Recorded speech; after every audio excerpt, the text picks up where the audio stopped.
गाजियाबाद से बड़ी खबर। गणतंत्र दिवस पर कलेक्ट्रेट प्रांगण में जिलाधिकारी रविंद्र कुमार मौंदर ने राष्ट्रीय ध्वज फहराया।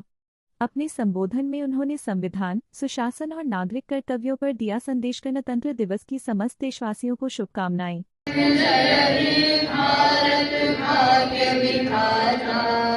पंजाब सिंध गुजरात मराठा द्राविड़ उत्कल गंगा विंध्य हिमाचल यमुना गंगा उच्चल जलधि तरंगा तब शुभ नामे जागे तब शुभ आशीष मांगे गाए तब जय गाथा जय जय मंगलदायक जय हे भारत भाग्य विधाता जय हे जय हे जय हे जय जय जय जय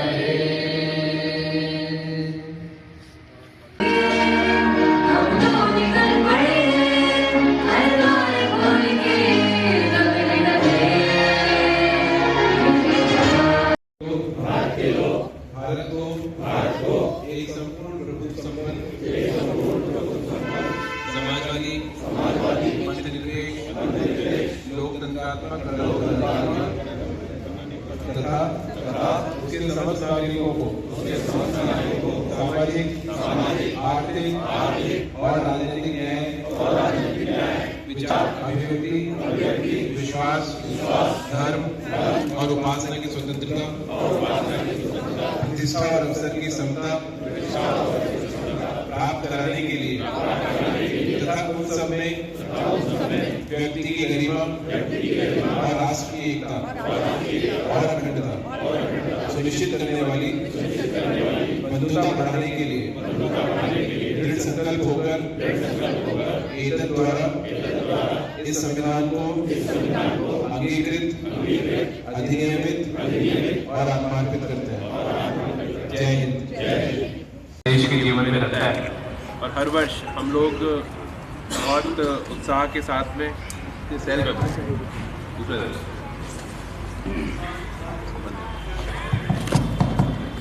हर वर्ष हम सब लोग बहुत ही उत्साह के साथ में इस पावन राष्ट्रीय पर्व को मनाते हैं और जो हमारे संविधान ने इस देश के लिए स्वप्न देखे थे, जो नीति और नियम तय किए थे, उन सभी पे हम लोग मंथन करते हैं, विचार करते हैं, चर्चा करते हैं, आत्मसात करते हैं, उसको स्मरण करते हैं। तो ये अपने आप में किसी भी लोकतांत्रिक देश के लिए एक बहुत बड़ा अवसर होता है, जबकि हम पूरी दुनिया में आज बदल रहे हैं। अलग अलग देशों में आर्थिक अशांति अशांति पैदा की जाती है और वहीं पर हमारा एक प्यारा देश जो 1947 में आज़ाद हुआ, 1950 में संविधान को हमने अंगीकृत किया और उसके बाद आज 76वें वर्ष जीवन में 76 वर्ष बहुत छोटा समय होता है और इस छोटे समय में जो उपलब्धियां हम सभी लोगों ने हासिल की है, निश्चित रूप से वो गौरवान्वित करने वाली है। हम सबको उस पर गर्व होता है और कैसे इस देश को हमें आगे लेकर जाना है, उसमें एक नागरिक के रूप में हमारा जो कर्तव्य है उसे कैसे पूरा करना है, वो संकल्प हम लोग आज से दे देते हैं। एक परंपरा बन गई है या बन गई थी कि इन सभी राष्ट्रीय हर वर्ष हम सब लोग बहुत ही उत्साह के साथ में इस पावन राष्ट्रीय पर्व को मनाते हैं और जो हमारे संविधान ने इस देश के लिए स्वप्न देखे थे, जो नीति और नियम तय किए थे, उन सभी पे हम लोग मंथन करते हैं, विचार करते हैं, चर्चा करते हैं, आत्मसात करते हैं, उसको स्मरण करते हैं। तो ये अपने आप में किसी भी लोकतांत्रिक देश के लिए एक बहुत बड़ा अवसर होता है, जबकि हम पूरी दुनिया में आज बदल देख रहे हैं। अलग अलग देशों में कहीं पे आर्थिक अशांति है या कहीं पे भाई शक्ति द्वारा अशांति पैदा की जाती है और वहीं पर हमारा ये प्यारा देश जो 1947 में आज़ाद हुआ, 1950 में संविधान को हमने अंगीकृत किया और उसके बाद आज 76वें वर्ष में हम लोग प्रवेश कर रहे हैं और निश्चित रूप से राष्ट्र के जीवन में 76 वर्ष बहुत छोटा समय होता है और इस छोटे समय में जो उपलब्धियां हम सभी लोगों ने हासिल की है, निश्चित रूप से वो गौरवान्वित करने वाली है। हम सबको उस पर गर्व होता है में प्रत्येक नागरिक के रूप में हमारा जो कर्तव्य है उसे कैसे पूरा करना है, वो संकल्प हम लोग आज के दिन लेते हैं। एक परंपरा बन गई है या बन गई थी कि इन सभी राष्ट्रीय पर्वों को एक मात्र औपचारिकता मानकर और निभा दिया जाता था और उसको एक छुट्टी का दिन मान लिया जाता था। पर वर्तमान समय में वैश्विक राजनीतिक परिस्थितियों में जब हम सब लोग पूरी दुनिया के बारे में पढ़ते हैं, देखते हैं, समझते हैं, तो राष्ट्र के नागरिकों का राष्ट्र के प्रति क्या कर्तव्य है और उनका अपने राष्ट्रीय कर्तव्यों के प्रति जागरूक होना कितना महत्वपूर्ण है, तभी वो देश जीवित रह पाता है, तभी वो देश आगे बढ़ पाता है। ये सब आप सब लोग देख रहे हो। तो उसमें हर एक व्यक्ति का जब कर्तव्य की बात होती है तो हमारा भी देश के प्रति कर्तव्य है। कोई व्यक्ति बड़ा कर्तव्य निभाता है, कोई व्यक्ति छोटा कर्तव्य निभाता है, लेकिन उसका जो उद्देश्य है और उसका जो उपलब्धि है वो एक जैसी ही होती है। ये कोई आवश्यक नहीं है कि कोई प्राइवेट सेक्टर में, कोई इंडस्ट्री में, कोई सरकारी गवर्नमेंट जॉब में, कोई पॉलिटिकल क्षेत्र में किस पद पे है, क्या काम कर रहा है। एक नागरिक के रूप में हम सब लोग बराबर हैं और हम सब लोग मिलकर इस देश को संबल प्रदान करते हैं, इस देश को सशक्त करते हैं। तो उसमें हमारे जनपद गाजियाबाद में हम सब लोग जिला प्रशासन काम हैं और निश्चित रूप से जितनी भी सरकार के इवेंट्स होते हैं उनको अपनी परिणति पर लेकर जाना, उनका एक सकारात्मक उद्देश्य, एक सकारात्मक जो है समाज के सामने प्रस्तुत करना, उसकी रूपरेखा प्रस्तुत करना, समाज को ये समझाना कि ये कितनी आवश्यक चीजें हैं हमारे राष्ट्रीय एकता, अखंडता और एक राष्ट्रीय विकास के लिए। तो वो आज का दिन है और नित्य हम सभी लोग नई नई उपलब्धियां हासिल कर रहे हैं, नागरिकों के सामने उत्कृष्ट उदाहरण प्रस्तुत कर रहे हैं। मैं ये कहना चाहूंगा कि उसी प्रकार से, उसी लगन उसी मेहनतता जैसे हम लोग नववर्ष से एक नया संकल्प लेते हैं अपने जीवन को और उत्कृष्ट बनाने के लिए और आगे बढ़ाने के लिए, उसी प्रकार से अपने राष्ट्र को आगे बढ़ाने के लिए ये एक अवसर है जब हमें राष्ट्रीय संकल्प लेना चाहिए कि राष्ट्र को सशक्त बनाने के लिए, राष्ट्र के नागरिकों को सफल प्रदान करने के लिए और उन सभी को आत्मनिर्भर बनाने के लिए, उन सभी के जीवन में सशक्तिकरण लाने के लिए सब लोग मिलकर प्रयास करेंगे और जो हमसे बन पड़ेगा हम वो करेंगे। न केवल अपने प्रशासकीय दायित्वों के दौरान जो भी आपको दायित्व दिए गए हैं शासन द्वारा, सरकार द्वारा, आप सभी लोग गवर्नमेंट जॉब्स में, तो निश्चित रूप से हमारी जिम्मेदारी बढ़ जाती है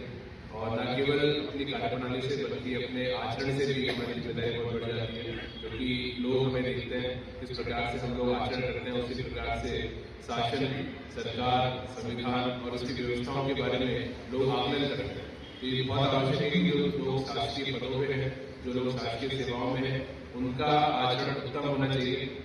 आम आदमी के प्रति संवेदनशील होना चाहिए, जो गरीब है, जो विपन्न है, उसके प्रति बहुत संवेदनशील होना चाहिए। उनकी आवश्यकता, उनको हमारी सबसे ज्यादा आवश्यकता है और जब उस आवश्यकता का आकलन करते हैं हम सब लोग ईश्वर को मानते हैं, सब लोग अपने धर्म को मानते हैं और हमेशा एक बात जरूर पढ़ते हैं कि अगर आप लोग जीवन में आए तो उसमें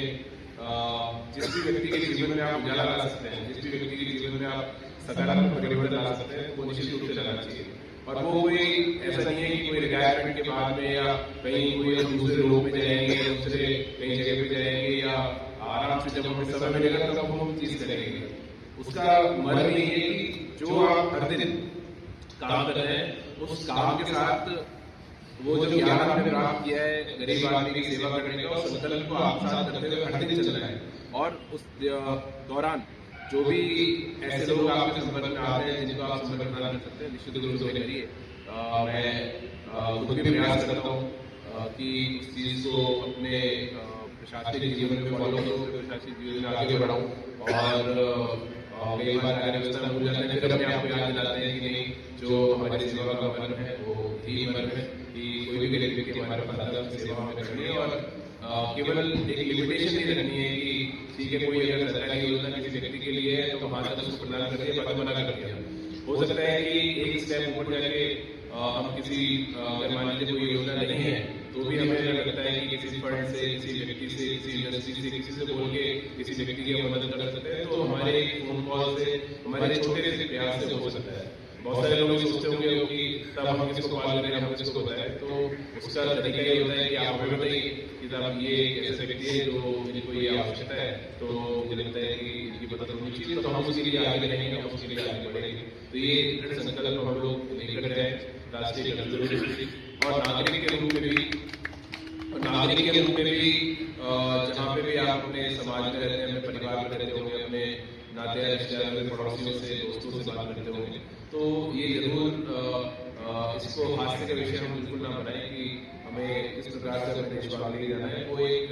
गंभीर चर्चा का विषय होना चाहिए। आप सब लोग पुरानी किताबें पढ़ते होंगे, देखते होंगे, आपके दादाजी परदादाजी के जमाने में सारी चर्चाएं बड़ी सकारात्मक तरीके से होती थी और उसी से देश जहाँ आज है वहां तक आया है। और अब इस पीढ़ी पे दायित्व है कि और तेज गति से और त्वरित गति से इस देश को आगे लेकर जाए और उन महान राष्ट्र की श्रृंखला में हम जो शामिल हैं और जो हमारा ऐतिहासिक गौरव है उस गौरव को आगे बढ़ाते हुए पूरे विश्व के सामने उत्कृष्ट उदाहरण प्रस्तुत करें। और इस संविधान की जो मूल आत्मा है, जो नागरिक के जो कर्तव्य है और जिस प्रकार से इस नागरिकों को राष्ट्र बनाना है, वो इसकी मूल आत्मा है। उस मूल आत्मा को आत्मसात करें और आगे लेके जाए, तभी निश्चित रूप से हम ये जो गणतंत्र दिवस आज मना रहे हैं ये सार्थक रूप प्राप्त करेगा। और मुझे पूरी उम्मीद है कि आप सब लोग इस विषयों पर मंथन करेंगे। कोई भी ग्रुप छोटा नहीं होता, कोई भी ग्रुप बड़ा नहीं होता। 100 लोग, 50 लोग, 150 लोग, 200 लोग के अगर कोई सामूहिक संकल्प लेते हैं तो निश्चित रूप से उस पावन पर्व का जो महत्व है वो हम लोग सब लोग स्थापित करते हैं, रेखांकित करते हैं। तो पुनः आप सभी लोगों को गणतंत्र दिवस की बहुत बहुत शुभकामनाएं। बहुत बहुत धन्यवाद।